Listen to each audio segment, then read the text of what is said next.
বলছি sir local মাছ, হুম। Local মাছের তো বহু উপকারিতা রয়েছে। আচ্ছা।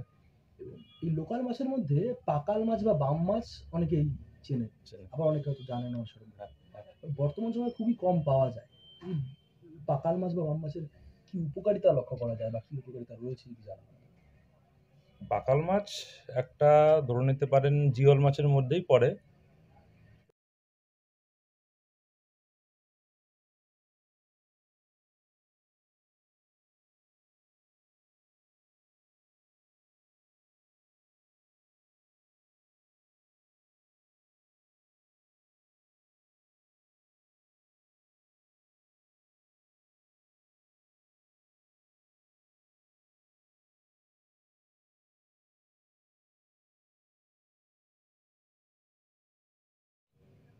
আর এই ধরনের জিওল মাছ খেলে মস্তিষ্ক এবং হৃৎপিণ্ডের রক্ত সঞ্চালনটা ভালো থাকে। মস্তিষ্কে রক্ত জমাট বাঁধা এগুলোর থেকে অনেকটাই প্রতিকার পাওয়া যায়। আমেরিকাতে একটা এসব নিয়ে একটা গবেষণা হয়েছিল। সেখানে দেখা গেছে যে যারা সপ্তাহে ধরুন ১ দিন মাছ খান, তাদেরও হার্টের রোগে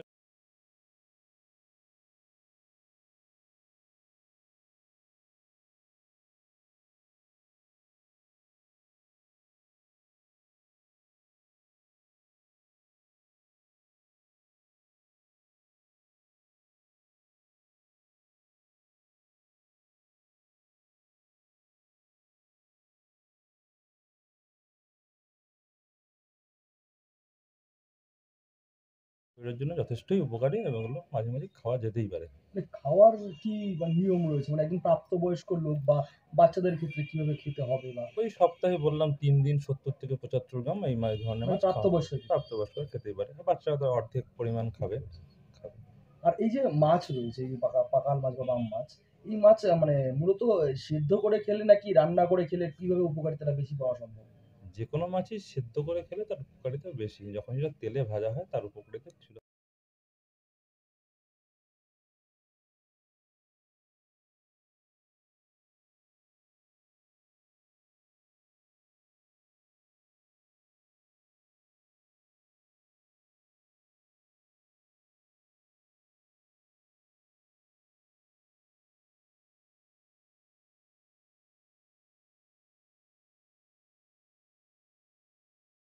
মাছগুলো বেশি, বেশি খেয়ে থাকি।